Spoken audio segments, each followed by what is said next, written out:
L'heure est grave. Je voulais juste réagir à la vidéo de Garry's School. Je pense que Garry's School n'a pas bien comparé malheureusement Sandbox et Garry's Mod. Je suis sûr qu'il faut vraiment les comparer. S'ils ont deux noms différents, c'est pas pour rien. Le jeu est sorti sur Steam le 28 avril dernier. J'ai fait la vidéo, j'y ai pas retouché. C'est terrible quand même. Je relativise un petit peu, mais c'est vrai que je suis extrêmement déçu pour le moment. Et je vous ai... Je suis aussi déçu. Pour ceux qui veulent mon avis. Évidemment, on a vu tous les changements de direction qu'il y a eu. Au début, ça commençait bien comme un Gmod. Après, c'est parti sur un Roblox 2. Et c'est ce qui fait que le jeu ne m'attire plus du tout pour le moment. Et attention, je dis bien pour le moment parce que je vais pas cracher sur un jeu. Franchement, il n'y a aucun problème sur le fait qu'on s'attende à un jeu qui s'attende à Garry's Mod. C'est les mêmes studios, enfin c'est le même créateur de base. Ils ont peut-être changé d'avis. Et en fait, moi je suis plutôt pour. Il y a plein de choses de Gmod que les gens veulent revoir sur Sandbox qui sont pas bien sur Gmod, je pense. J'ai l'impression que les développeurs aujourd'hui sur Sandbox, c'est des gens de Gmod, pas beaucoup de Roblox je pense. Même certains viennent de Source 2 en général. Et je pense que c'est des gens qui veulent rendre leur création de jeu beaucoup plus belle et beaucoup plus moderne que Gmod.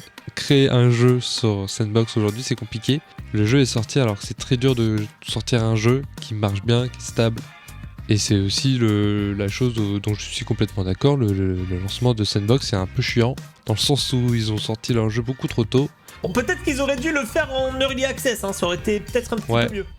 Carrément d'accord. C'était carrément en Early Access depuis longtemps, ça aurait dû y rester. Bon, en premier, si on parlait du prix, 19,50 €. Ouais, c'est super cher. Je suis un peu d'accord pour le prix, en fait surtout si on compare à Roblox. Plus que Roblox, un autre jeu auquel il est comparé. Vu que Roblox est gratuit, c'est compliqué de sortir Sandbox à 20 €. Et oui, Roblox c'est gratuit, donc bon bah pourquoi ne pas aller sur Roblox. Bon, après c'est pas les mêmes graphismes, j'avoue. Et en plus j'ai pu voir que... Bon, c'est carrément faux parce qu'en vrai sur Roblox, n'importe qui sait bien dev un jeu, un très bon mec sur Roblox fera une très belle map sur Roblox, contrairement à un mec moyen sur Sandbox. Pas mal de choses changent beaucoup de Garry's Mod, qui est quand même le principal concurrent à Sandbox. Alors le principal concurrent pas du tout, je pense que c'est vraiment Roblox qui concurrence Sandbox parce que vraiment Roblox pour le coup ça marche très très bien en termes de moteur, c'est très fluide, on peut créer des jeux super facilement, n'importe qui peut créer un jeu. Sur Sandbox c'est pas le cas, sur Gmod c'est pas le cas, à part si on prend le contenu déjà existant. Donc Gmod non n'est pas un concurrent à Sandbox, je pense pas, désolé. On peut dire. Déjà le code n'est plus en Lua, mais en C#, bon ça on le savait depuis longtemps. Franchement, si le jeu c'est en Lua aussi, il faut pas non plus se foutre de notre gueule, heureusement. Heureusement qu'il a un C# en vrai. Peut-être ça aurait pu être autre chose, je sais pas, mais heureusement que c'est pas en Lua. Mais ça peut rebuter certains devs qui étaient très actifs sur Gmod à aller forcément sur Sandbox. Un codeur Lua n'est pas forcément un codeur C#. La logique du workshop Steam, c'est abandonné. C'est un workshop maintenant interne au jeu. Alors les développeurs disent que c'est mieux parce que en fait vous avez déjà tout le contenu directement, vous n'avez plus qu'à cliquer pour le spawner. Mais je trouve que ça change complètement les choses et puis on est tellement habitué à avoir le vrai workshop Steam. Ah ouais, on est tellement habitué à devoir télécharger un add-on, relancer le jeu, ça marche pas, c'était pas le bon add-on, on voit en rose, on requitte, on retourne sur le workshop, il faut s'abonner au workshop. Quand on en a trop, il faut se désabonner du workshop. Non, mais c'est quoi ce bordel? Il y a un moment où c'est beaucoup plus simple, si t'appuies sur U, t'as le truc qui se télécharge devant toi. À quel moment c'est plus chiant? Il n'y a pas plus simple. Vraiment, je vois pas comment on peut faire plus simple. À s'abonner à ce qu'on veut uniquement et pas voir tout le contenu directement sur le jeu que Ah ouais, mais enfin le contenu il est pas téléchargé non plus, hein. On télécharge pas tout le contenu qu'on voit. Et c'est chiant de devoir désabonner le contenu pour le supprimer. Enfin, il y en a beaucoup qui ont des Gmod à plus de 100, 200, 300 gigas, même plus. Franchement, je vois pas pourquoi ça serait un mauvais point d'enlever ça, quoi. Forcément c'est un petit peu bizarre. De ce que j'ai vu, le mapping aussi se fait maintenant dans l'éditeur de Sandbox ou même dans Blender. Alors j'ai pas trop compris cette décision parce qu'au final Hammer c'est extrêmement bien, même Hammer 2 a l'air incroyable. Alors Hammer c'est bien. Hammer 2 c'est bien. Tu vas sur Roblox, tu peux créer ta map directement sur l'éditeur aussi, c'est pareil. Me dire que Hammer c'est bien, oui, ça en a rebuté beaucoup quand même. Le nombre de gens que je vois à vouloir commencer le mapping et qui comprennent rien, et c'est normal, c'est pas intuitif en fait. En fait, il est pas fait de base Hammer pour créer un jeu. C'est fait pour s'amuser à modifier les jeux comme Half-Life ou Counter-Strike. C'est pas comme Unreal Engine où c'est fait pour créer. Hammer, il est pas fait pour créer par défaut. Il est juste fait, tenez, amusez-vous avec. Je comprends la logique de voir l'intégrer à l'éditeur. J'espère qu'à terme, il sera très bon.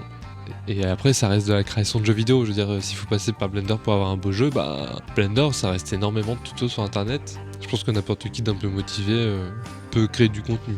Et là aussi c'est un problème parce que les gens qui mappaient sur Hammer 1, ben s'étaient dit bon je vais faire la transition sur Hammer 2, essayer d'importer les maps Hammer vers Hammer 2, ah là du coup ça change un petit peu. Ceux qui veulent importer leur map là. Franchement je comprends, surtout dans un cadre où il n'y a pas encore beaucoup de contenu, je comprends. Et quand même, c'est vrai que quand on n'a pas de contenu, il vaut mieux du contenu moche. Avec la dernière mise à jour qu'ils viennent de publier, on voit qu'ils rajoutent des outils, qu'ils essaient d'améliorer ce système-là. Mais moi, perso, en venant de Hammer 1, ça me donne pas du tout envie. Donc, est-ce que les autres mappeurs c'est pareil? Je ne sais pas. Si Hammer 1 te donne plus envie que Blender ou Hammer 2, ou même l'éditeur, oh, t'es sado, hein. T'es sado, mon gars. Le problème, c'est que de mapper comme ça, ben, ça donne des cartes absolument abominables. Enfin, quand même, pour comparer, regardez une map de Counter-Strike 2 et regardez une map de Sandbox. On dirait que c'est pas du tout. Enfin, faut pas non plus comparer un mappeur professionnel à un mappeur pas pro. Respect pour la personne qui fait la map devant, elle est très jolie, hein. Non, parce que si on va sur Source 1 et sur Gmod, on peut comparer les maps d'Half-Life 2 et une map de Gmod. C'est pareil. Ah, la map de Gmod, elle est claquée, hein. Contrairement à Half-Life 2. Ah, juste pour dire que cet argument, il pue sa mère quand même. Le jeu est quand même censé être beau graphiquement, enfin du moins plus beau que Garry's Mod. Plus optimisé aussi, mais là c'est pareil, il y a plein de gens qui se plaignent de perte de FPS énormes. Il y a des PC qui n'arrivent tout. Franchement, je suis d'accord.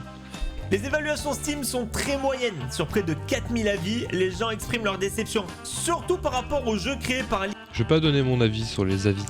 Parce que franchement, j'en ai rien à foutre. C'est que Sandbox ne va pas attirer que des passionnés qui vont vouloir faire des jeux pour tout le monde. Non, ça va attirer des gens qui veulent faire des jeux, beaucoup de jeux, pour gagner de l'argent. Parce que oui, Sandbox rémunère les créateurs de jeux. Donc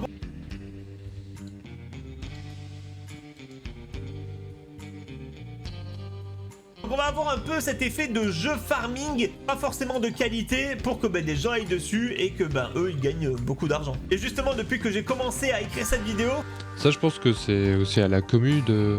Si tout le monde fait des jeux comme ça et que tout le monde y joue et que tout le monde se rende compte que ça génère de l'argent, il y en aura plus. J'invite tous les fans de Sandbox à essayer de contrôler les jeux auxquels ils jouent et qui donnent de l'argent pour éviter qu'on ait ce genre de jeu, bien que un jeu à incrémentation est parfois sympathique à jouer. Mais un jeu qui est créé pour prendre de l'argent, c'est problématique. En fait, les gens s'attendaient clairement à un Source SDK 2 ou vraiment un Garry's Mod 2 en fait. Mais ils attendaient pas forcément une sorte de plateforme unique avec une création en C#, qui n'a rien du tout à voir avec le Source Engine, quoi. Et ça en vrai... Bon, je sais pas c'est quoi son problème avec C#, mais vraiment, l'UA, ça aurait été un gros souci. Hein. Et ça, c'est quand même un gros problème, car Garry's Mod a toujours été bien plus libre au niveau de la création de contenu pour le jeu. Et attention... Alors là, je vois pas où est le problème. Je vois pas à quel moment on n'est pas libre de faire ce qu'on veut sur Sandbox. On peut faire vraiment ce qu'on veut. Je vois pas en quoi c'est moins libre. Non, je parle de même à ses débuts. Parce que oui, forcément, on peut pas comparer un Garry's Mod qui a plus de 20 ans avec 20 ans de contenu et Sandbox qui vient tout juste de sortir. Sur Garry's Mod, il y avait heureusement que tu dis ça. Des modes qui fédéraient tout le monde. On avait le Dark RP, le Pro Punk, le Murder, le TTT. Même si chaque serveur avait ses variantes, en fait tout le monde comprenait immédiatement le concept. Sur Sandbox, on a plein de modes RP un petit peu séparés. On n'a pas vraiment le mode RP qui fédère tout le monde comme Dark RP l'a fait. Donc on aura des gens sur DXRP, sur Northbound, sur d'autres modes et... J'ai vraiment besoin de réagir à ça là du coup. Je sais même pas comment dire. Mais non, mais vraiment, il y a une barre de recherche. Tu tapes le serveur que tu veux, tu tombes dessus. Attends, qu'est-ce qu'il a dit là? On a plein de modes RP un petit peu séparés. On n'a pas vraiment le mode RP qui fédère tout le monde comme Dark RP l'a fait. Ouais, mais le problème c'est quand tu fais un truc Dark RP et que tu fais un truc un peu différent, les gens disent que c'est pas du Dark RP, du coup tu le mets où? Non, parce que c'est pas si simple de créer un game mode sur Gmod. Et en plus, du coup, t'es méga mal référencé. Du coup, tous ceux qui veulent faire un truc un peu différent, ils sont tout en bas de la liste et son père va jouer à ton jeu, quoi. Du coup, là, ça crée la place à toutes les personnes qui veulent créer des choses différentes, qui veulent vraiment s'imposer dans leur manière de créer le jeu. Et ils ont pas besoin de se fier au Dark RP. Donc vraiment, c'est bien, quoi. Pour la création de contenu, pour la liberté. Vraiment, ça sépare un petit peu la communauté. Sachant que les modes ont souvent rien à voir l'un avec l'autre. Bah en vrai, si ça dispatche les gens, tant mieux. Je vois pas où est le problème si ça dispatche les gens. Il y aura pas juste tous tes followers sur ton serveur. Mais Garry's Mod a un truc que Sandbox n'aura jamais. Effectivement, Garry's Mod reposait sur Half-Life 2, et Half-Life 2 c'est énormément d'assets, de modèles, de textures. Vous achetez Garry's Mod, vous aviez immédiatement de quoi vous amuser sur le jeu. Et à contrario, Sandbox... C'est carrément faux. Je rejoins n'importe quel serveur, je vois tout rose, tout noir. Alors peut-être qu'aujourd'hui ils ont créé des trucs. En tout cas, pendant très très longtemps, jusqu'à, je pense, ne pas mouiller à dire jusqu'à 2020-2022, tu téléchargeais Gmod, tu allais sur n'importe quel serveur, tu voyais tout rose, tout noir. Donc non, Half-Life 2 n'est pas directement mis sur le jeu, il faut télécharger sur un site un peu chelou d'ailleurs, pareil pour les contents de Counter-Strike. Donc non, on télécharge le jeu, on n'a pas tout. Et en plus, il faut aller sur le workshop pour aller s'abonner aux collections. C'est trop galère, c'est trop chiant. 100, 200 add-ons pour rejoindre un serveur, tu mets 3 ans à le rejoindre. Et après, tu vois que t'as tout rose, tout noir, tu sais pas d'où ça vient, faut que tu vérifies la collection. Non, non. Oui, moi j'étais sur Garry's Mod en 2006-2007. Ouais, j'ai pas lâché le jeu. Là actuellement vous allez dans le mode Sandbox de Sandbox, ben y a rien à faire, c'est vraiment vide. On voit aussi qu'il y a des régressions par rapport à Garry's Mod. J'ai vu un truc sur TikTok qui me comparait les ragdoll et j'étais choqué. Sur Garry's Mod la physique elle est vraiment réaliste et à certains moments elle est vraiment très drôle. Il est en train de dire elle est vraiment réaliste quand il est en train de pousser un canapé sur un putain de ragdoll et le truc il s'envole. C'est quoi ce bordel? Il a pas les mêmes options sur son outil là. C'est normal que là visuellement sur la vidéo ça fasse pas la même chose mais sinon tu peux le faire sur Sandbox ça aussi. En tout cas pour le moment la base de joueurs est vraiment similaire à la sortie de Garry's Mod. Garry's Mod au ses débuts il y avait 2300 joueurs à peu près. Là c'est pareil et faut pas oublier que Garry's Mod il a commencé à avoir pas mal de joueurs 7 ans après sa sortie donc en 2013. C'est énorme. Et que son explosion ça a vraiment été en 2015. Alors je pense que pour l'instant vraiment rien n'est joué. Ça veut pas dire qu'il y a peu de joueurs pour le moment, que le jeu est fini. Le truc qui aurait été vraiment incroyable et qui aurait vraiment aidé le jeu, c'est si on aurait pu importer tout le contenu de Garry's Mod directement dans Sandbox. Donc allez les gars. Ouais c'est mieux comme ça on prend tout ce que les gens ont fait sur Gmod, on le prend et comme ça c'est à nous. Je vais faire pareil, je vais créer un site de streaming, je vais faire des lives, je vais mettre toutes les donations de Garry's School vers mon live. Ça va être charmé. On aurait eu tellement de choses qu'on n'aurait pas pu s'ennuyer. Ouais, mais du coup, ça aurait été un Gmod 2, quoi, avec le même contenu de merde. Non, franchement, il y a des belles maps sur Gmod. Attention, si à un moment, il y a un jeu qui est créé pour pouvoir améliorer, c'est pas pour importer les maps. C'est pour créer de nouvelles maps avec les nouvelles possibilités. Donc est-ce que Sandbox est une déception? Eh ben pour moi aujourd'hui, oui. Mais pas parce que le projet est mauvais, c'est juste qu'on s'attendait pas du tout à ça pour un successeur spirituel de Garry's Mod. Et puis bon, peut-être que... Voilà. Successeur spirituel, c'était le bon mot. Peut-être que Facepunch a changé un peu son avis. Heureusement que Sandbox c'est pas en Lua, heureusement que Sandbox c'est pas que des maps c'est pas que des maps réchauffées de Garry's Mod.